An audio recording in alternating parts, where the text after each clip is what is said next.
আগামী নির্বাচনে ধানের শীষে ভোট দিলে সবাইকে সাথে নিয়েই দেশ গড়ার প্রতিশ্রুতি দিয়েছেন বিএনপির ভারপ্রাপ্ত চেয়ারম্যান তারেক রহমান। তিনি বলেছেন, বিএনপির আগামীর রাজনীতির মূল লক্ষ্য বেকারদের জন্য কর্মসংস্থান সৃষ্টি করা।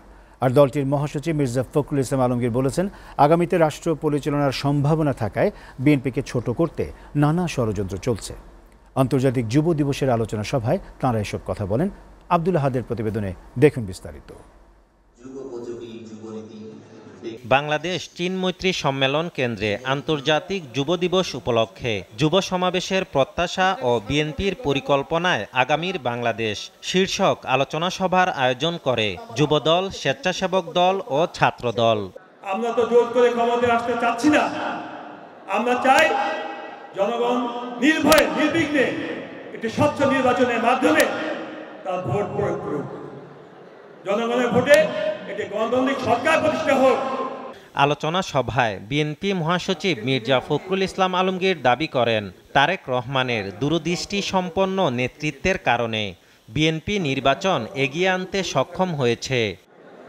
আমাদের নেতার দূরদৃষ্টির কারণে, তার প্রজ্ঞাময় রাজনীতির কারণে তিনি কিন্তু 2026-এর ফেব্রুয়ারি মাসে নির্বাচনটাকে নিয়ে এসেছেন। তার কাজটা তিনি করেছেন, তাই না? তার কাজটা তিনি করেছেন। এখন আমাদের কাজ হচ্ছে এই নির্বাচনটা যেন সুষ্ঠুভাবে সম্পাদিত হয়, আমরা যেন এটাকে সুষ্ঠুভাবে শেষ করতে পারি। আমাদের দিকে আঙুল তুলে কেউ যেন দেখিয়ে বলতে না পারে যে আমরা আওয়ামী লীগের মধ্যে জোর করে নিয়ে গেছি, এটা যেন কেউ বলতে না পারে। This is very important. এটা অত্যন্ত জরুরি কথা, কারণ আমরা বড় দল, এখন আওয়ামী লীগ নেই।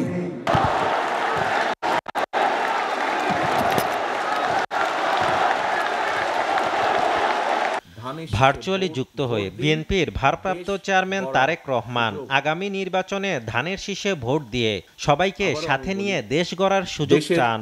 সর্বস্তরের জনগণের কাছে আমার আহ্বান, আগামী নির্বাচনে ধানের শীষে ভোট দিন, দেশ গড়ার সুযোগ নিন।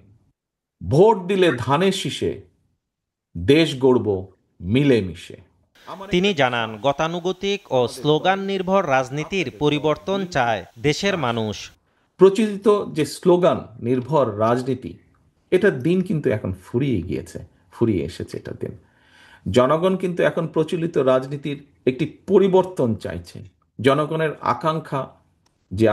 জনগণের যে আকাঙ্ক্ষা নিয়ে সকল বক্তাই প্রায় কম বেশি কথা বলেছেন, এই আকাঙ্ক্ষা পূরণের জন্য প্রতিশ্রুতি নয়, বরং বিএনপি বিশ্বাস করে প্রতিশ্রুতির বাস্তবায়ন। তরুণদের নিয়ে বিএনপির আগামীর পরিকল্পনাও তুলে ধরেন তারেক রহমান। প্রযুক্তি এবং কারিগরি শিক্ষা ব্যবস্থা প্রণয়ন এবং তরুণ যুবশক্তিকে প্রযুক্তি নির্ভর করে দক্ষ জনশক্তিতে কিভাবে রূপান্তর করা যায়, এটি হবে আমাদের রাজনীতির অন্যতম আরেকটি মূল লক্ষ্য বা উদ্দেশ্য।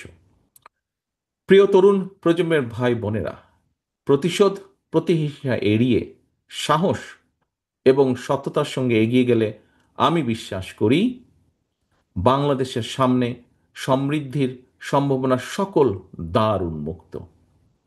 বাংলাদেশের জনসংখ্যাই হতে পারে একমাত্র আমাদের বাংলাদেশের সাফল্য এবং সমৃদ্ধির নিয়ামক। আব্দুল আহাদ, এসটিভি, ঢাকা।